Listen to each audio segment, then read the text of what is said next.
ਮੈਨੂੰ ਮੇਰੀ ਦਰਾਣੀ ਤੋਂ ਬਹੁਤ ਜਲਨ ਮਹਿਸੂਸ ਹੁੰਦੀ ਸੀ ਕਿਉਂਕਿ ਉਹ ਵਿਆਹ ਤੋਂ ਥੋੜ੍ਹੇ ਦਿਨਾਂ ਬਾਅਦ ਹੀ ਪ੍ਰੈਗਨੈਂਟ ਹੋ ਗਈ ਸੀ ਅਤੇ ਮੇਰੇ ਬੱਚਾ ਨਹੀਂ ਸੀ ਹੋ ਰਿਹਾ, ਜਿਸ ਕਰਕੇ ਮੇਰੀ ਸੱਸ ਮੈਨੂੰ ਹਮੇਸ਼ਾ ਤਾਨੇ ਮਿਹਣੇ ਦਿੰਦੀ ਰਹਿੰਦੀ। ਕਈ ਵਾਰ ਮੇਰੀ ਸੱਸ ਮੈਨੂੰ ਕਹਿ ਦਿੰਦੀ ਕਿ ਪਤੀ ਤੋਂ ਤਲਾਕ ਦਵਾ ਕੇ ਮੈਂ ਆਪਣੇ ਮੁੰਡੇ ਦਾ ਦੂਜਾ ਵਿਆਹ ਕਰ ਲੈਣਾ। ਪਰ ਉਸ ਵਕਤ ਮੈਨੂੰ ਬਹੁਤ ਹੈਰਾਨਗੀ ਹੁੰਦੀ ਜਦੋਂ ਮੇਰੀ ਦਰਾਣੀ ਮੇਰੇ ਪੈਰਾਂ ਵਿੱਚ ਡਿੱਗ ਕੇ ਕਹਿੰਦੀ ਕਿ ਜਿਸ ਦਿਨ ਮੇਰੇ ਬੱਚਾ ਹੋ ਜਾਵੇਗਾ ਉਸੇ ਦਿਨ ਘਰ ਦੇ ਮੈਨੂੰ ਧੱਕੇ ਮਾਰ ਕੇ ਕੱਢ ਦੇਣਗੇ। ਉਹ ਮੇਰੇ ਕੋਲੋਂ ਮੁਆਫੀਆਂ ਮੰਗਦੀ ਕਿ ਦੀਦੀ ਮੈਨੂੰ ਮਾफ़ ਕਰ ਦੇਈ। ਉਸ ਦੀ ਗੱਲ ਸੁਣ ਕੇ ਮੈਂ ਬਹੁਤ ਹੈਰਾਨ ਹੁੰਦੀ। ਫਿਰ ਜਿਸ ਦਿਨ ਉਸ ਦਾ ਡਿਲੀਵਰੀ ਦਾ ਟਾਈਮ ਸੀ, ਉਸਨੇ ਮੈਨੂੰ ਅੰਦਰ ਆਪਣੇ ਕੋਲ ਬੁਲਾਇਆ ਅਤੇ ਮੈਨੂੰ ਕਿਹਾ ਕਿ ਤੁਸੀਂ ਬੱਚੇ ਨੂੰ ਲੈ ਕੇ ਇੱਥੋਂ ਭੱਜ ਜਾਓ। ਮੈਂ ਖੁਸ਼ ਹੋ ਗਈ ਕਿ ਮੈਨੂੰ ਤਾਂ ਬੱਚਾ ਚਾਹੀਦਾ ਹੀ ਸੀ, ਪਰ ਜਦੋਂ ਬੱਚੇ ਦੇ ਮੂੰਹ ਤੋਂ ਕੱਪੜਾ ਹਟਾਇਆ ਤਾਂ ਮੇਰੇ ਹੋਸ਼ ਉੱਡ ਗਏ। ਹਰ ਇਨਸਾਨ ਦੀ ਜ਼ਿੰਦਗੀ ਵਿੱਚ ਇਮਤਿਹਾਨ ਹੁੰਦੇ ਹਨ, ਪਰ ਮੇਰੀ ਜ਼ਿੰਦਗੀ ਵਿੱਚ ਹਰ ਕਦਮ 'ਤੇ ਇਮਤਿਹਾਨ ਸੀ। ਸੋਚਦੀ ਸੀ ਕਿ ਵਿਆਹ ਤੋਂ ਬਾਅਦ ਇੱਕ ਖੁਸ਼ੀਆਂ ਭਰੀ ਜ਼ਿੰਦਗੀ ਜੀਵਾਂਗੀ ਕਿਉਂਕਿ ਮੈਂ ਸੋਹਣੀ ਸੀ। ਸੋਚਿਆ ਕਿ ਮੇਰਾ ਪਤੀ ਮੇਰੇ ਸਾਹਾਂ ਵਿੱਚ ਸਾਹ ਲਏਗਾ। ਮੇਰੀ ਨਣਦ ਮੇਰੀ ਖੂਬਸੂਰਤੀ ਤੋਂ ਬਹੁਤ ਜਲਦੀ ਸੀ। ਇਸ ਦਾ ਅੰਦਾਜ਼ਾ ਮੈਨੂੰ ਵਿਆਹ ਦੇ ਦੂਜੇ ਦਿਨ ਹੀ ਲੱਗ ਗਿਆ ਸੀ। ਜਦੋਂ ਮੈਂ ਨਹਾ ਧੋ ਕੇ ਰਸੋਈ ਵਿੱਚ ਗਈ ਤਾਂ ਪਿੱਛੋਂ ਮੇਰੀ ਨਣਦ ਨੇ ਮੇਰੇ ਮੇਕਅਪ ਦਾ ਸਾਰਾ ਸਮਾਨ ਥੱਲੇ ਸੁੱਟ ਦਿੱਤਾ। ਜਦੋਂ ਮੈਂ ਉਸ ਨੂੰ ਪੁੱਛਿਆ, ਰਾਗਨੀ ਇਹ ਸਭ ਕੀ ਹੈ, ਤਾਂ ਉਸਨੇ ਕਿਹਾ ਕਿ ਭਾਬੀ ਉਹ ਕਰੀਮ ਲੱਭ ਰਹੀ ਹਾਂ ਜਿਸ ਨੂੰ ਲਾ ਕੇ ਤੁਸੀਂ ਗੋਰੇ ਚਿੱਟੇ ਹੁੰਦੇ ਹੋ। ਮੈਂ ਉਸ ਨੂੰ ਕਿਹਾ ਇਹ ਤਾਂ ਤੂੰ ਮੇਰੇ ਤੋਂ ਵੀ ਪੁੱਛ ਸਕਦੀ ਸੀ, ਸੁੱਟਣ ਦੀ ਕੀ ਲੋੜ ਸੀ। ਉਸ ਦੇ ਚਿਹਰੇ 'ਤੇ ਬਿਲਕੁਲ ਵੀ ਸ਼ਰਮਿੰਦਗੀ ਨਹੀਂ ਸੀ। ਉਹ ਮੈਨੂੰ ਘੂਰਦੀ ਹੋਈ ਕਮਰੇ ਤੋਂ ਬਾਹਰ ਚਲੀ ਗਈ। ਜਦੋਂ ਮੈਂ ਇਹ ਗੱਲ ਆਪਣੇ ਪਤੀ ਅਜੇ ਨੂੰ ਦੱਸੀ ਤਾਂ ਉਹ ਮੈਨੂੰ ਕਹਿੰਦਾ ਕਿ ਮੇਰੀ ਭੈਣ ਤਾਂ ਐਵੇਂ ਦੀ ਹੀ ਹੈ। ਉਹ ਮੈਨੂੰ ਕਹਿੰਦਾ, ਦੇਖ ਪਲਕ, ਜੇ ਤੂੰ ਇਸ ਘਰ ਵਿੱਚ ਸੁਖੀ ਰਹਿਣਾ ਹੈ ਤਾਂ ਮੇਰੀ ਭੈਣ ਨੂੰ ਕੁਝ ਨਹੀਂ ਕਹਿਣਾ। ਫਿਰ ਇੱਕ ਦਿਨ ਮੇਰੀ ਨਣਦ ਨੇ ਮੇਰੇ ਸਾਰੇ ਕਾਲੇ ਸੂਟ ਆਪਣੇ ਕੋਲ ਰੱਖ ਲਏ। ਮੈਂ ਪੁੱਛਿਆ ਇਹ ਕੀ, ਤਾਂ ਉਹ ਕਹਿਣ ਲੱਗੀ, ਭਾਬੀ ਤੂੰ ਕਾਲੇ ਰੰਗ ਵਿੱਚ ਹੋਰ ਜ਼ਿਆਦਾ ਸੋਹਣੀ ਲੱਗਦੀ ਹੈ, ਇਸ ਕਰਕੇ ਤੂੰ ਕਾਲੇ ਸੂਟ ਨਹੀਂ ਪਾਏਂਗੀ। ਮੈਂ ਪਰੇਸ਼ਾਨ ਸੀ ਕਿ ਹਰ ਵਕਤ ਮੇਰੇ ਨਾਲ ਆਪਣਾ ਮੁਕਾਬਲਾ ਕਿਉਂ ਕਰਦੀ ਰਹਿੰਦੀ ਹੈ। ਫਿਰ ਮੈਂ ਇਸ ਬਾਰੇ ਆਪਣੇ ਪਤੀ ਨੂੰ ਦੱਸਿਆ। ਉਸਨੇ ਫਿਰ ਕਿਹਾ, ਜਿਵੇਂ ਮੇਰੀ ਭੈਣ ਕਹਿੰਦੀ ਹੈ ਉਵੇਂ ਕਰ। ਮੈਂ ਸੋਚਿਆ ਕਿ ਮੇਰਾ ਵਿਆਹ ਰਾਗਨੀ ਨਾਲ ਹੋਇਆ ਹੈ ਜਾਂ ਅਜੈ ਨਾਲ। ਮੇਰੇ ਵਿਆਹ ਨੂੰ 3 ਮਹੀਨੇ ਹੋ ਚੁੱਕੇ ਸੀ। ਮੇਰੇ ਘਰ ਵਾਲੇ ਨੇ ਮੇਰੇ ਨਾਲ ਖੁੱਲ੍ਹ ਕੇ ਕਦੇ ਗੱਲ ਨਹੀਂ ਸੀ ਕੀਤੀ। ਉਹ ਕੰਮ ਕਰਨ ਲਈ ਮੇਰੇ 'ਤੇ ਹੁਕਮ ਚਲਾਉਂਦਾ ਅਤੇ ਮੈਂ ਚੁੱਪ-ਚਾਪ ਕਰ ਦਿੰਦੀ। ਮੈਂ ਸੋਚਦੀ ਇਹ ਕਿਹੋ ਜਿਹਾ ਰਿਸ਼ਤਾ ਹੈ, ਇੱਕ ਛੱਤ ਥੱਲੇ ਰਹਿੰਦੇ ਹਾਂ ਪਰ ਸਿਰਫ ਜ਼ਰੂਰਤ ਵੇਲੇ ਇੱਕ ਦੂਜੇ ਦੀ ਯਾਦ ਆਉਂਦੀ ਹੈ। ਫਿਰ 2 ਮਹੀਨੇ ਬਾਅਦ ਇੱਕ ਹੋਰ ਮੁਸੀਬਤ ਨੇ ਜਨਮ ਲੈ ਲਿਆ। ਆਏ ਦਿਨ ਮੇਰੀ ਸੱਸ ਪੁੱਛਦੀ, ਬਹੂ ਕੋਈ ਖੁਸ਼ਖਬਰੀ। ਮੈਂ ਕਹਿ ਦਿੰਦੀ, ਨਹੀਂ ਮੰਮੀ ਜੀ, ਹਜੇ ਤਾਂ ਕੋਈ ਨਹੀਂ। ਇੰਨੀ ਛੇਤੀ ਵੀ ਕੀ ਜ਼ਰੂਰਤ ਹੈ ਖੁਸ਼ਖਬਰੀ ਦੀ। ਤਾਂ ਮੇਰੀ ਸੱਸ ਕਹਿੰਦੀ, ਲੈ ਦੱਸ, ਮੇਰੀ ਭੈਣ ਦੀ ਨੂੰਹ ਨੇ ਪਹਿਲੇ ਹਫਤੇ ਵਿੱਚ ਹੀ ਖੁਸ਼ਖਬਰੀ ਸੁਣਾ ਦਿੱਤੀ ਸੀ ਅਤੇ ਤੂੰ 4 ਮਹੀਨੇ ਬਾਅਦ ਵੀ ਸੁੱਕੇ ਦਰੱਖਤ ਦੀ ਤਰ੍ਹਾਂ ਖੜੀ ਹੈ। ਮੇਰੀ ਸੱਸ ਦੀ ਇਸ ਗੱਲ ਨੇ ਮੇਰਾ ਦਿਲ ਪੂਰੀ ਤਰ੍ਹਾਂ ਤੋੜ ਦਿੱਤਾ ਸੀ।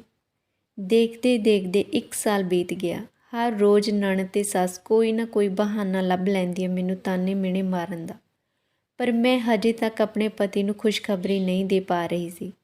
ਸੱਚ ਤਾਂ ਇਹ ਸੀ ਕਿ ਮੇਰੇ ਪਤੀ ਨੂੰ ਮੇਰੇ ਵਿੱਚ ਦਿਲਚਸਪੀ ਹੀ ਨਹੀਂ ਸੀ। ਉਸ ਵੱਲੋਂ ਤਾਂ ਬੱਚਾ ਹੋ ਗਿਆ ਤਾਂ ਵੀ ਠੀਕ, ਨਹੀਂ ਹੋਇਆ ਤਾਂ ਵੀ ਠੀਕ।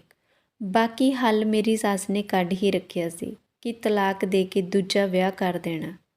ਇਹ ਗੱਲ ਮੈਂ ਆਪਣੇ ਪਤੀ ਅਜੈ ਨੂੰ ਦੱਸੀ ਕਿ ਮੰਮੀ ਜੀ ਇਹ ਕਹਿ ਰਹੇ ਹਨ। ਤਾਂ ਉਹ ਕਹਿੰਦਾ ਕਿ ਤੇਰੇ ਨਾਲ ਵਿਆਹ ਵੀ ਮੰਮੀ ਦੇ ਕਹਿਣ 'ਤੇ ਹੀ ਕਰਾਇਆ ਸੀ। ਜੇ ਉਹ ਛੱਡਣਾ ਚਾਹੁੰਦੀ ਹੈ ਤਾਂ ਛੱਡ ਵੀ ਦੇਵਾਂਗਾ। ਇਹ ਗੱਲ ਹੁਣ ਮੇਰੀ ਬਰਦਾਸ਼ਤ ਤੋਂ ਬਾਹਰ ਸੀ, ਪਰ ਮੈਨੂੰ ਬਰਦਾਸ਼ਤ ਕਰਨੀ ਪੈ ਰਹੀ ਸੀ। ਇਸ ਤੋਂ ਇਲਾਵਾ ਕੋਈ ਰਸਤਾ ਹੀ ਨਹੀਂ ਸੀ। ਹੁਣ ਮੇਰੀ ਸੱਸ ਬਿਜ਼ੀ ਹੋ ਗਈ ਸੀ। ਉਹ ਮੇਰੇ ਛੋਟੇ ਦਿਓਰ ਸਾਹਿਲ ਲਈ ਰਿਸ਼ਤਾ ਲੱਭ ਰਹੀ ਸੀ। ਫਿਰ ਮੈਂ ਸੋਚਿਆ ਕਿ ਡਾਕਟਰ ਕੋਲ ਆਪਣਾ ਇਲਾਜ ਕਰਵਾ ਕੇ ਦੇਖਦੀ ਹਾਂ, ਸ਼ਾਇਦ ਰੱਬ ਮੈਨੂੰ ਖੁਸ਼ੀ ਦੇ ਦੇਵੇ। ਮੈਂ ਆਪਣੇ ਪਤੀ ਨੂੰ ਕਿਹਾ ਕਿ ਮੈਨੂੰ ਕਿਸੇ ਲੇਡੀ ਡਾਕਟਰ ਕੋਲ ਚੈੱਕਅਪ ਕਰਵਾਉਣ ਲਈ ਲੈ ਜਾਵੇਗਾ। ਉਹ ਕਹਿੰਦਾ, ਮੇਰੇ ਕੋਲ ਇੰਨਾ ਫਾਲਤੂ ਪੈਸਾ ਨਹੀਂ ਕਿ ਤੇਰਾ ਇਲਾਜ ਕਰਵਾਉਂਦਾ ਫਿਰਾਂ। ਮੈਂ ਸੁਣਿਆ ਜਿਹੜੀ ਔਰਤ ਦੇ ਬੱਚਾ ਨਹੀਂ ਹੁੰਦਾ ਉਹ ਜਿੰਨਾ ਮਰਜ਼ੀ ਇਲਾਜ ਕਰਵਾ ਲਵੇ ਮੁਸ਼ਕਿਲ ਨਾਲ ਹੀ ਬੱਚਾ ਹੋ ਪਾਉਂਦਾ ਹੈ। ਇਹਨਾਂ ਦਿਨਾਂ ਵਿੱਚ ਮੇਰੀ ਸੱਸ ਨੂੰ ਮੇਰੇ ਦਿਓਰ ਲਈ ਇੱਕ ਬਹੁਤ ਵਧੀਆ ਕੁੜੀ ਮਿਲ ਗਈ। ਮੈਂ ਸੋਚ ਰਹੀ ਸੀ ਕਿ ਸ਼ਾਇਦ ਦਰਾਣੀ ਦੇ ਘਰ ਆਉਣ ਨਾਲ ਮਾਹੌਲ ਬਦਲ ਜਾਵੇਗਾ। ਦਰਾਣੀ ਦੇ ਰੂਪ ਵਿੱਚ ਮੈਨੂੰ ਇੱਕ ਸਹੇਲੀ ਮਿਲ ਜਾਵੇਗੀ। ਪਰ ਇਹ ਮੇਰੀ ਗਲਤਫਹਿਮੀ ਸਾਬਿਤ ਹੋਈ, ਕਿਉਂਕਿ ਮੇਰੀ ਦਰਾਣੀ ਪੂਜਾ ਬਹੁਤ ਪੜ੍ਹੀ ਲਿਖੀ ਸੀ। ਬਸ ਉਹ ਮਤਲਬ ਨਾਲ ਹੀ ਗੱਲ ਕਰਦੀ ਸੀ, ਨਾ ਜ਼ਿਆਦਾ ਬੋਲਦੀ ਸੀ। ਮੈਂ ਹੀ ਆਨੇ ਬਹਾਨੇ ਉਸ ਨਾਲ ਗੱਲ ਕਰਨ ਦੀ ਕੋਸ਼ਿਸ਼ ਕਰਦੀ, ਪਰ ਉਹ ਕੋਈ ਜਵਾਬ ਨਹੀਂ ਸੀ ਦਿੰਦੀ।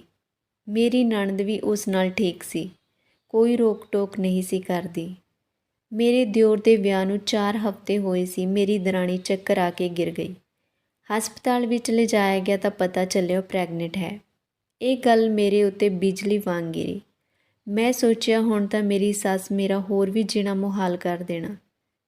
ਮੈਂ ਆਪਣੇ ਕਮਰੇ ਵਿੱਚ ਜਾ ਕੇ ਰੋਣ ਲੱਗੀ। ਮੇਰੀ ਦਰਾਣੀ ਪਹਿਲੀ ਵਾਰ ਮੇਰੇ ਕਮਰੇ ਵਿੱਚ ਆਈ। ਉਹ ਮੈਨੂੰ ਕਹਿੰਦੀ, ਦੀਦੀ ਜੀ, ਜਦੋਂ ਦੇ ਘਰਦਿਆਂ ਨੂੰ ਮੇਰੇ ਪ੍ਰੈਗਨੈਂਟ ਹੋਣ ਬਾਰੇ ਖਬਰ ਮਿਲੀ ਤੁਹਾਨੂੰ ਹੋਰ ਵੀ ਪਰੇਸ਼ਾਨ ਕੀਤਾ ਜਾਂਦਾ। ਉਹ ਕਹਿੰਦੀ, ਮੈਂ ਆਪਣੇ ਆਪ ਨੂੰ ਇਸ ਦੀ ਦੋਸ਼ੀ ਸਮਝ ਰਹੀ ਹਾਂ। ਮੈਂ ਉਸ ਨੂੰ ਕਿਹਾ, ਅਜਿਹੀ ਕੋਈ ਗੱਲ ਨਹੀਂ, ਉਹ ਤਾਂ ਰੱਬ ਦੀ ਮਰਜ਼ੀ ਹੈ, ਕਿਸ ਨੂੰ ਔਲਾਦ ਦੇਣੀ ਹੈ ਕਿਸ ਨੂੰ ਨਹੀਂ ਦੇਣੀ। ਉਹ ਮੈਨੂੰ ਕਹਿੰਦੀ ਕਿ ਜਿਹੜੇ ਹੁਣ ਖੁਸ਼ ਹੋ ਰਹੇ ਹਨ, ਬੱਚਾ ਹੋਣ ਤੋਂ ਬਾਅਦ ਉਹ ਮੈਨੂੰ ਧੱਕੇ ਦੇ ਕੇ ਘਰ ਤੋਂ ਬਾਹਰ ਕੱਢ ਦੇਣਗੇ। ਮੈਂ ਕਿਹਾ, ਅਜਿਹਾ ਕਿਉਂ ਹੋਵੇਗਾ, ਰੱਬ ਸਭ ਦੀ ਭਲੀ ਕਰੇਗਾ। ਮੇਰੀ ਗੱਲ ਸੁਣ ਉਹ ਹੱਸਣ ਲੱਗੀ, ਕਮਰੇ ਤੋਂ ਬਾਹਰ ਚਲੀ ਗਈ। ਉਸ ਤੋਂ ਬਾਅਦ ਮੇਰਾ ਪਤੀ ਅਜੇ ਕਮਰੇ ਵਿੱਚ ਆਇਆ। ਉਹ ਬਹੁਤ ਜ਼ਿਆਦਾ ਪਰੇਸ਼ਾਨ ਸੀ, ਇੱਧਰ ਉੱਧਰ ਟਹਿਲ ਰਿਹਾ ਸੀ। ਐਵੇਂ ਲੱਗ ਰਿਹਾ ਸੀ ਕਿ ਜਿਵੇਂ ਅਜੇ ਮੈਨੂੰ ਕੁਝ ਪੁੱਛਣਾ ਚਾਹੁੰਦਾ ਹੈ। ਫਿਰ ਮੈਂ ਉਸ ਨੂੰ ਪੁੱਛ ਹੀ ਲਿਆ, ਅਜੇ ਤੁਸੀਂ ਕੁਝ ਪੁੱਛਣਾ ਚਾਹੁੰਦੇ ਹੋ? ਉਸਨੇ ਹਾਂ ਵਿੱਚ ਸਿਰ ਹਿਲਾਇਆ। ਉਸਨੇ ਮੈਨੂੰ ਪੁੱਛਿਆ ਕਿ ਸਾਹਿਲ ਦੀ ਪਤਨੀ ਤੇਰੇ ਕੋਲ ਕੀ ਕਰਨ ਆਈ ਸੀ? ਮੈਂ ਕਿਹਾ, ਕੁਝ ਨਹੀਂ, ਉਹ ਤਾਂ ਵੈਸੇ ਹੀ ਆ ਗਈ ਸੀ। ਉਹ ਮੈਨੂੰ ਕਹਿੰਦਾ, ਪੂਰੀ ਗੱਲ ਦੱਸ, ਕੀ ਗੱਲਾਂ ਹੋਈਆਂ ਤੁਹਾਡੇ ਦੋਵਾਂ ਵਿੱਚ? ਮੈਂ ਕਿਹਾ, ਉਹ ਤਾਂ ਬਸ ਆਪਣੀ ਪ੍ਰੈਗਨੈਂਸੀ ਬਾਰੇ ਗੱਲਾਂ ਕਰ ਰਹੀ ਸੀ। ਇਹ ਸੁਣਦੇ ਹੀ ਮੇਰੇ ਘਰ ਵਾਲੇ ਦਾ ਚਿਹਰਾ ਪੀਲਾ ਪੈ ਗਿਆ। ਮੈਨੂੰ ਹੁਣ ਅਜੇ ਤੇ ਗੁੱਸਾ ਆ ਰਿਹਾ ਸੀ। ਉਸਨੇ ਮੇਰੇ ਵਿੱਚ ਤਾਂ ਕਦੇ ਦਿਲਚਸਪੀ ਨਹੀਂ ਸੀ ਦਿਖਾਈ, ਫਿਰ ਅਚਾਨਕ ਕੀ ਹੋ ਗਿਆ? ਮੈਂ ਉਸਨੂੰ ਕਿਹਾ ਕਿ ਔਰਤਾਂ ਦੀਆਂ ਗੱਲਾਂ ਨਾਲ ਤੁਹਾਨੂੰ ਕੀ ਮਤਲਬ? ਐਨਾ ਕਹਿ ਕੇ ਮੈਂ ਕਮਰੇ ਤੋਂ ਬਾਹਰ ਚਲੀ ਗਈ। ਮੈਂ ਇਹਨਾਂ ਦੋਵਾਂ ਦੀਆਂ ਗੱਲਾਂ ਤੋਂ ਪਰੇਸ਼ਾਨ ਸੀ। ਇਹਨਾਂ ਦੀਆਂ ਗੱਲਾਂ ਦਾ ਮਤਲਬ ਮੈਨੂੰ ਨਹੀਂ ਪਤਾ ਲੱਗ ਰਿਹਾ ਸੀ। ਮੇਰਾ ਦਿਓਰ ਮੇਰੀ ਦਰਾਣੀ ਲਈ ਹਰ ਰੋਜ਼ ਫਲ ਫਰੂਟ ਲੈ ਕੇ ਆਉਂਦਾ। ਉਹਨਾਂ ਨੂੰ ਦੇਖ ਕੇ ਮੇਰਾ ਦਿਲ ਕਰਦਾ, ਰੱਬਾ ਮੈਨੂੰ ਵੀ ਇੱਕ ਬੱਚਾ ਦੇ ਦੇ। ਮੈਂ ਅਜੇ ਨੂੰ ਕਿਹਾ ਕਿ ਮੈਂ ਹੁਣ ਤੁਹਾਨੂੰ ਨਹੀਂ ਕਹਾਂਗੀ ਡਾਕਟਰ ਕੋਲ ਲੈ ਜਾਓ, ਹੁਣ ਮੈਂ ਆਪ ਹੀ ਡਾਕਟਰ ਕੋਲ ਚੈੱਕਅਪ ਕਰਵਾ ਕੇ ਆਊਂਗੀ। ਮੇਰੀ ਗੱਲ ਸੁਣ ਕੇ ਅਜੇ ਹੱਸਣ ਲੱਗਿਆ ਕਿ ਤੈਨੂੰ ਪੂਜਾ ਦੇ ਪ੍ਰੈਗਨੈਂਟ ਹੋਣ ਤੋਂ ਬਾਅਦ ਵੀ ਪਤਾ ਨਹੀਂ ਲੱਗਾ ਕਿ ਤੂੰ ਇੱਕ ਬਾਂਝ ਹੈ? ਪਤਾ ਨਹੀਂ ਤੂੰ ਕਿਸ ਗਲਤ ਫਹਿਮੀ ਵਿੱਚ ਜੀ ਰਹੀ ਹੈ। ਹੁਣ ਮੈਨੂੰ ਉਹਨਾਂ ਦੀਆਂ ਗੱਲਾਂ ਸੁਣ ਕੇ ਰੋਣਾ ਨਹੀਂ ਸੀ ਆਉਂਦਾ। ਮੈਂ ਪੱਥਰ ਬਣ ਚੁੱਕੀ ਸੀ। ਮੇਰਾ ਪਤੀ ਆਫਿਸ ਚਲਾ ਗਿਆ ਤੇ ਬਾਅਦ ਵਿੱਚ ਮੇਰੀ ਦਰਾਣੀ ਰਸੋਈ ਵਿੱਚ ਆਈ ਤੇ ਮੈਨੂੰ ਕਹਿਣ ਲੱਗੀ, ਦੀਦੀ ਬਹੁਤ ਭੁੱਖ ਲੱਗੀ ਹੈ। ਮੈਂ ਉਸ ਨੂੰ ਕਿਹਾ, ਤੂੰ ਬੈਠ, ਮੈਂ ਤੇਰੇ ਲਈ ਖਾਣਾ ਬਣਾ ਕੇ ਲਿਆਉਂਦੀ ਹਾਂ। ਪੂਜਾ ਹੁਣ ਮੇਰੀ ਬਹੁਤ ਇੱਜ਼ਤ ਕਰਦੀ ਸੀ। ਮੇਰੀ ਸੱਸ ਪੂਜਾ ਨੂੰ ਕੋਈ ਵੀ ਕੰਮ ਕਰਨ ਨੂੰ ਨਹੀਂ ਕਹਿੰਦੀ ਸੀ। ਪੂਜਾ ਨੇ ਮੈਨੂੰ ਪੁੱਛਿਆ, ਦੀਦੀ ਤੁਹਾਡੇ ਪੇਕੇ ਕਿੱਥੇ ਹਨ? ਕੋਈ ਤੁਹਾਨੂੰ ਮਿਲਣ ਕਿਉਂ ਨਹੀਂ ਆਉਂਦਾ? ਨਾ ਚਾਹੁੰਦੇ ਹੋਏ ਵੀ ਮੇਰੀਆਂ ਅੱਖਾਂ ਹੰਝੂਆਂ ਨਾਲ ਭਰ ਗਈਆਂ। ਮੈਂ ਉਸ ਨੂੰ ਦੱਸਿਆ ਕਿ ਮੇਰੇ ਪਾਪਾ ਤਾਂ ਜਦੋਂ ਮੈਂ ਛੋਟੀ ਸੀ ਉਦੋਂ ਹੀ ਰੱਬ ਨੂੰ ਪਿਆਰੇ ਹੋ ਗਏ ਸੀ। ਮੇਰੇ ਕੋਈ ਭੈਣ ਭਰਾ ਵੀ ਨਹੀਂ ਹੈ। ਵਿਆਹ ਤੋਂ ਕੁਝ ਦਿਨ ਪਹਿਲਾਂ ਹੀ ਮੇਰੀ ਮੰਮੀ ਇਸ ਦੁਨੀਆ ਨੂੰ ਛੱਡ ਕੇ ਚਲੀ ਗਈ ਸੀ।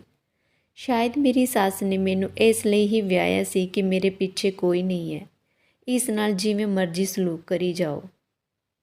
ਜੇ ਮੇਰਾ ਕੋਈ ਹੁੰਦਾ ਤਾਂ ਅੱਜ ਮੈਨੂੰ ਇਹ ਦਿਨ ਦੇਖਣੇ ਨਾ ਪੈਂਦੇ। ਮੇਰੀਆਂ ਗੱਲਾਂ ਸੁਣ ਪੂਜਾ ਉਦਾਸ ਹੋ ਗਈ।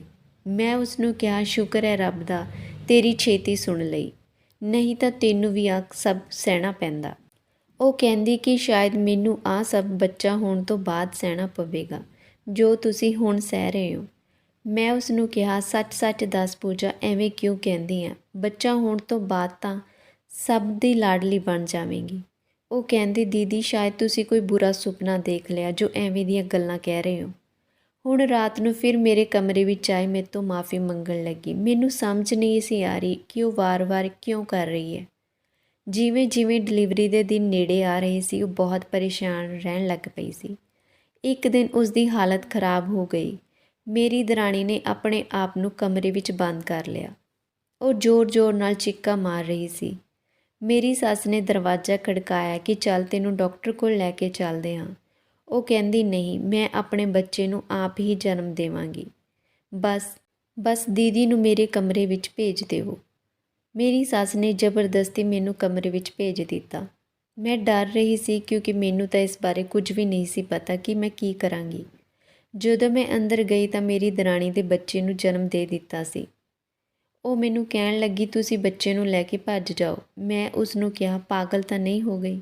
ਮੈਂ ਉਸ ਨੂੰ ਕਿਹਾ ਕਿ ਮੈਂ ਇਸ ਨੂੰ ਲੈ ਕੇ ਕਿੱਥੇ ਜਾਵਾਂਗੀ, ਮੇਰਾ ਤਾਂ ਇਸ ਦੁਨੀਆ ਵਿੱਚ ਕੋਈ ਹੈ ਹੀ ਨਹੀਂ।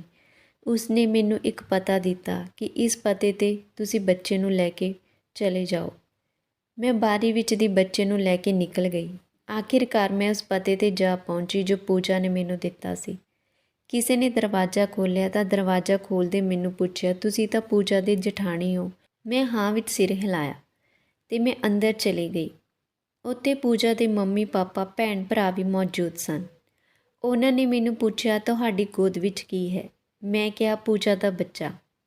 ਪੂਜਾ ਦੀ ਮੰਮਾ ਭੱਜ ਕੇ ਆਈ ਅਤੇ ਮੇਰੇ ਕੋਲੋਂ ਬੱਚਾ ਲਿਆ। ਜਦੋਂ ਉਸਨੇ ਕੰਬਲ ਖੋਲ੍ਹਿਆ ਤਾਂ ਨਕਲੀ ਬੱਚਾ ਸੀ। ਮੈਨੂੰ ਪੂਜਾ 'ਤੇ ਗੁੱਸਾ ਆ ਰਿਹਾ ਸੀ ਕਿ ਉਸਨੇ ਮੇਰੇ ਨਾਲ ਇੰਨਾ ਘਟੀਆ ਮਜ਼ਾਕ ਕਿਉਂ ਕੀਤਾ। ਉਸ ਦੀ ਭੈਣ ਨੇ ਕਿਹਾ ਕਿ ਨਹੀਂ ਦੀਦੀ, ਤੁਹਾਡੇ ਨਾਲ ਮਜ਼ਾਕ ਨਹੀਂ ਕਰ ਸਕਦੀ। ਉਸ ਨੇ ਕੰਬਲ ਨੂੰ ਖੋਲ੍ਹਿਆ ਤਾਂ ਉਸ ਵਿੱਚੋਂ ਇੱਕ ਰਿਪੋਰਟ ਨਿਕਲੀ। ਉਸਨੇ ਜਦੋਂ ਉਹ ਰਿਪੋਰਟ ਪੜ੍ਹੀ ਤਾਂ ਉਹ ਰਿਪੋਰਟ ਪਲਕ ਦੇ ਘਰ ਵਾਲੇ ਦੀ ਸੀ, ਜਿਸ ਵਿੱਚ ਸਾਫ਼-ਸਾਫ਼ ਲਿਖਿਆ ਸੀ ਕਿ ਅਜੈ ਨਾਮਰਦ ਹੈ। ਉਸੇ ਲਿਫਾਫੇ ਵਿੱਚ ਦੂਜੀ ਰਿਪੋਰਟ ਵੀ ਸੀ ਜੋ ਕਿ ਪੂਜਾ ਦੇ ਘਰ ਵਾਲੇ ਦੀ ਸੀ, ਜਿਸ ਵਿੱਚ ਲਿਖਿਆ ਸੀ ਕਿ ਉਹ ਵੀ ਨਾਮਰਦ ਹੈ। ਰਿਪੋਰਟਾਂ ਅਨੁਸਾਰ ਉਹ ਦੋਵੇਂ ਭਰਾ ਨਾਮਰਦ ਸੀ।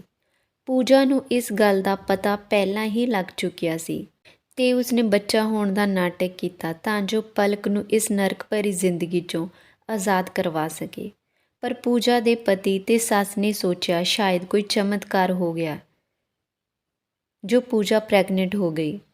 ਪਰ ਪਲਕ ਹੁਣ ਸੋਚ ਰਹੀ ਸੀ ਕਿ ਜੇ ਉਹਨਾਂ ਨੂੰ ਪਹਿਲਾਂ ਹੀ ਪਤਾ ਸੀ ਤਾਂ ਫਿਰ ਉਸ ਉੱਤੇ ਤਸ਼ੱਦਦ ਕਿਉਂ ਕਰਦੇ ਸੀ। ਪਰ ਹੁਣ ਪਲਕ ਸੋਚ ਰਹੀ ਸੀ ਕਿ ਜਿਸ ਦਰਾਣੀ ਤੋਂ ਉਹ ਜਲਸੀ ਕਰਦੀ ਸੀ ਉਹੀ ਉਸਦੀ ਸਭ ਤੋਂ ਵੱਡੀ ਮਦਦਗਾਰ ਨਿਕਲੀ। ਪਲਕ ਹੁਣ ਆਪਣੇ ਆਪ ਨੂੰ ਆਜ਼ਾਦ ਮਹਿਸੂਸ ਕਰ ਰਹੀ ਸੀ। ਦੋਸਤੋ, ਸਾਨੂੰ ਆਪਣੀ ਕਮੀ ਲੁਕਾਉਣ ਲਈ ਕਦੇ ਕਿਸੇ ਨੂੰ ਇਸਤੇਮਾਲ ਨਹੀਂ ਕਰਨਾ ਚਾਹੀਦਾ। ਕਹਾਣੀ ਸੁਣਨ ਲਈ ਤੁਹਾਡਾ ਧੰਨਵਾਦ ਜੀ।